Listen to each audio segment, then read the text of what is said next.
So yesterday we talked about how David was an indulgent father. And here we read in 2 Samuel about Solomon being anointed king so as to quell the growing rebellion. All the guests, once they hear about this, that were with Adonijah were afraid and rose up and went on their way. Adonijah feared Solomon because Adonijah knows he's been doing wrong. So he got up and went to the altar and held on to its horns, the horns of the altar. They're just a couple little pictures. There were horns on the altar, so he would have been in, the tent. That's the altar. That's like the center of it. And so he's begging for mercy. Now, Solomon offers him mercy, but listen to what Solomon says. Then Solomon was told, Adonijah fears King Solomon, for he has caught hold of the horns of the altar, saying, let King Solomon swear to me today that he will not slay his servant with the sword. He's been in rebellion, and he's afraid his brother is going to kill him. And Solomon said, if he will show himself a worthy man, not one of his hairs will fall to the ground. But if wickedness is found in him, he shall die. So King Solomon went for him, and they brought him down from the altar, and he came and bowed himself to King Solomon, and Solomon said to him, go to your house.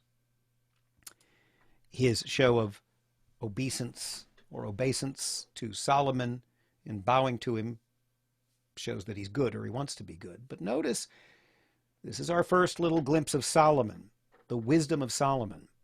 Solomon doesn't say, as David would have said, oh, Adonijah, oh, my son, Adonijah, come to daddy, let me hug you, I forgive you. And that really is not what God would do. Solomon is more godly in that sense, in that he says, if he's good, I will spare him. If he's bad, that's it. But now something similar happens in Revelations. We read here at the end this strange, we're almost at the very end of the book of Revelations. He who is unjust, says the angel, let him be unjust still. He who is filthy, let him be filthy still. He who is righteous, let him be righteous still. He who is holy, let him be holy still. Now, of course, you guys have drummed into your heads the idea that God is loving, merciful, etc., so that we get really a picture of God as the indulgent King David and not as the wise and more discerning King Solomon. That's the image we keep being fed of God.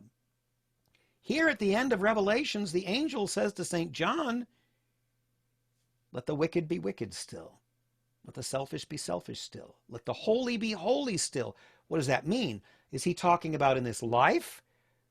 Nobody should repent? Clearly he's not talking about that. We've talked about this before. In the context of the whole Bible, there's no way the angel means that right now, before the end of time, in the era you and I live in, that we should just stay set in our ways and not worry. He's clearly not saying that. The angel is talking about what happens at the end. That our choices in this life, wham, they're locked in.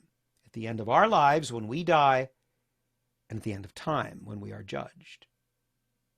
There comes a point where we cannot change.